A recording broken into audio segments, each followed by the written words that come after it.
He slammed the pen on the counter and said, "Sign it, Julia. You owe this family that much."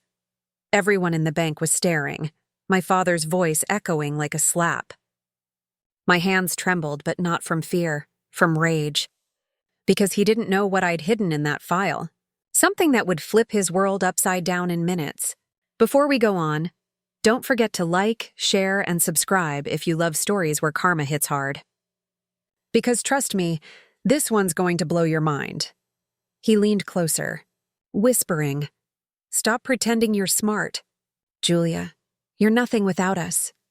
My mother crossed her arms, wearing that smug smile that made me feel 12 again, small, helpless, invisible. But not today. I glanced at the bank manager, Mr. Collins, who looked confused by the tension. My father pushed the papers forward, forcing a fake laugh. "She's just being dramatic. Go ahead, Julia, sign. She's transferring the property to my name." The silence was thick. The air smelled like cold ink and betrayal.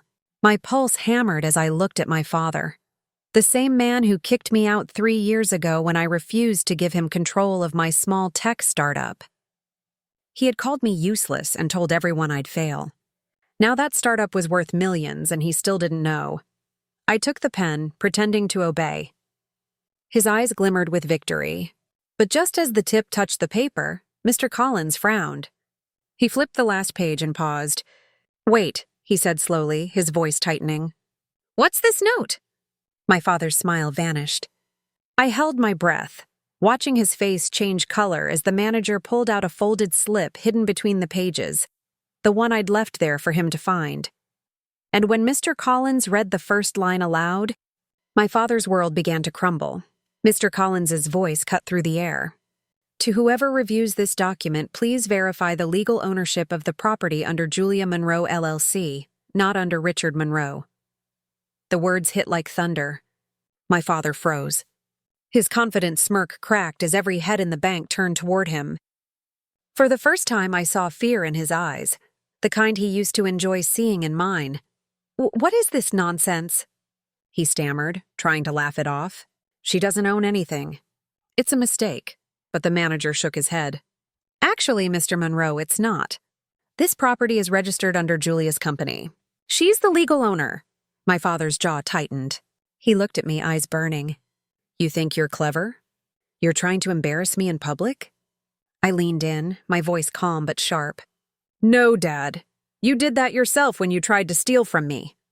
He slammed his fist on the counter, shouting, "You're nothing without me! Everything you have came from my name." The entire bank had gone silent now. Even the tellers stopped typing. Mr. Collins cleared his throat and said firmly, "Sir, please lower your voice. We don't tolerate this behavior here." My father's face turned red. He reached for the papers, but Mr. Collins pulled them back. "These documents are invalid now," he said. "The transfer can't proceed." I could see my mother shifting nervously beside him. "Richard, let's just go," she whispered. But he wouldn't. His pride wouldn't let him. I looked straight into his eyes and said softly, "You should have believed in me when you had the chance." For a moment, he just stared. The same man who once mocked my dreams, now standing speechless in front of strangers. But I wasn't done yet. Because what he didn't know was that the note wasn't the only surprise I'd left behind. The moment my father turned to leave, Mr. Collins cleared his throat again. "Actually, there's something else," he said, adjusting his glasses. "Julia, this letter was attached to your file too, the one from the board of Monroe Technologies." My father froze mid-step. His voice cracked. "The what?" Mr. Collins unfolded the letter, reading it out loud.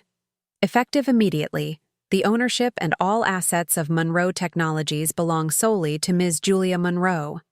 All prior claims, including those of family members, are legally void." The color drained from my father's face. He stumbled slightly, gripping the counter. That company was mine. I started it." I took a deep breath, letting years of buried pain harden my voice. "You didn't start it, Dad. You just stole the idea I built in my college dorm. You fired me, remember? Told everyone your daughter couldn't handle real business." Whispers rippled through the bank. People recognizing the name Monroe Technologies. The successful AI company that had recently signed a government contract. My father's hands shook. You can't do this to me. I smiled, slow and steady. I already did. That letter's been waiting here since last week, just in case you tried something like this. My mother stepped closer, her tone suddenly soft. Julia, sweetheart, you're misunderstanding. We were just trying to help manage. I cut her off. You were trying to erase me, but now? I'm the CEO. You both work for me, technically. Their faces dropped in unison. Shock, disbelief, and the first flicker of regret. I could almost hear the audience in my head holding their breath as if the universe had flipped. Mr. Collins looked between us and said quietly, "Is there anything else you'd like to add, Ms. Monroe?" "Oh, there's one last thing," I said, pulling out my phone. "Check the last email I sent you this morning, Mr. Collins. It's marked Final Notice." His eyes widened as he opened it, and when he read it, his head snapped up. "Miss Monroe," he said slowly, "you want to proceed with closing their accounts?" My father's eyes widened. "What accounts?" I turned to him, my voice calm but cutting through the silence. "The joint accounts. The ones under my company's funding line. You've been living off my money for the last 2 years." He took a step back, speechless. And just then, the security guard walked up behind him saying, "Sir, the manager's request. Please step aside." The entire bank was watching now. I didn't flinch. I just smiled, because this time, he was the one standing on the edge of humiliation, not me. My father's voice cracked, trembling between anger and disbelief. "Julia, you can't humiliate your own family like this. You're doing this for attention, aren't you?" The guard stood close, waiting for Mr. Collins's nod. The entire bank was still. No one even dared to move. I could hear my own heartbeat echoing in my ears. Slowly, I turned toward him, meeting his desperate eyes. "For attention?" I repeated, my tone sharp. "You took my savings when I was 19. You sold my laptop to pay off your gambling debts. You told me my dreams were cute until they made real money. So no, Dad, this isn't for attention. This is called accountability." A tense silence followed. My mother tried to reach for my arm. "Julia, he didn't mean to. I pulled away. He always means it. Every insult, every betrayal, every time you both laughed at me for working late nights while you called me a failure." My throat burned, but I didn't let it show. Now the tables have turned and suddenly I'm the villain? Mr. Collins stepped forward carefully. "Miss Monroe, the email has been verified. Would you like to proceed with the fund freeze?" I nodded once. "Freeze it all. Every cent that came from my company's investment accounts." My father's voice rose. "You can't do that. That's our money." I met his glare with calm defiance. "My money. You just wore it like a mask." The guard gently gestured for him to step aside as whispers spread through the bank. People were recording now, phones pointed, curiosity burning. My father, once the man who boasted about his wealth and power, now looked small. His pride stripped away in front of strangers. My mother clutched her purse, trembling. "Julia, please. Think about what people will say. We're still your parents." I turned slowly to her. "Parents protect their kids. You two only protected your image. You'd rather see me broken than successful without you." Mr. Collins cleared his throat again. "There's also a final clause in your company's file, Julia," he said, scanning the documents. "It states that upon confirmation of ownership, all prior trustees will be removed permanently. That includes Mr. and Mrs. Monroe." My father's face went pale. "Removed? You're firing us?" I didn't blink. "You fired me first. I'm just finishing what you started." He tried to laugh, a broken, bitter sound. "You think this power will make you happy? You'll end up alone, Julia, just like your mother warned you." I looked him dead in the eye. "Maybe, but I'd rather be alone than controlled."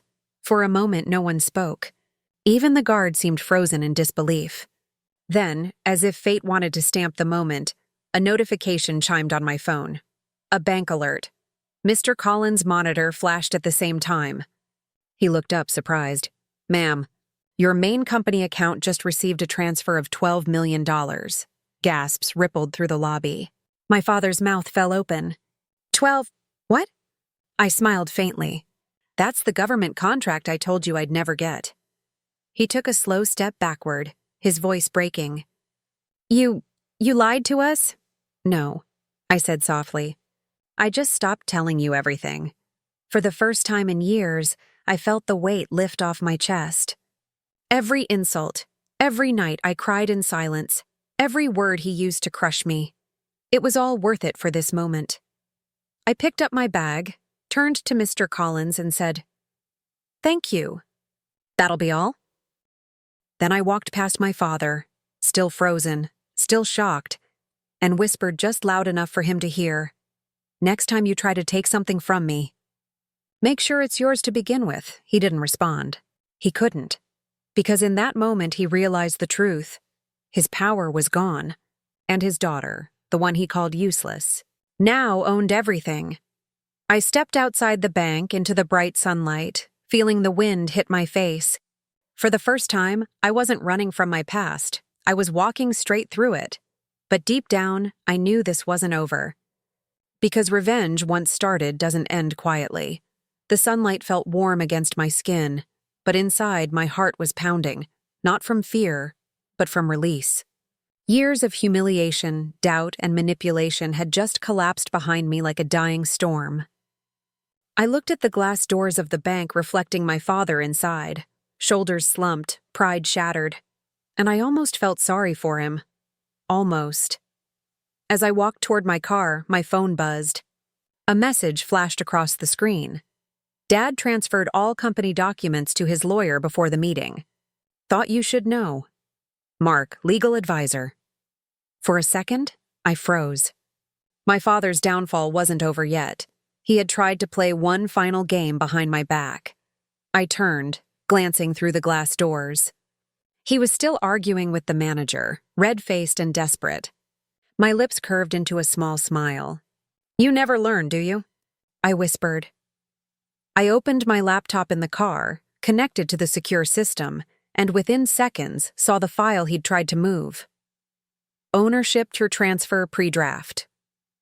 It was already locked. My encryption team had frozen it automatically. Just as I'd planned, I hit a button labeled Notify Legal. A notification popped up, Unauthorized Document Access Reported. Inside the bank, I saw my father's phone vibrate. He looked at it, and for a moment his entire face changed. He realized what I'd done, what I had always been capable of. He looked out the window straight at me. Our eyes met through the glass, his filled with rage and disbelief, mine calm and final. I mouthed one word, checkmate. Then I started the car. My mother ran after me, shouting my name, but I didn't stop. For once, I didn't owe them an explanation. As the city lights blurred past me, I thought of all the nights I spent crying over their cruelty, all the mornings I woke up determined to prove them wrong.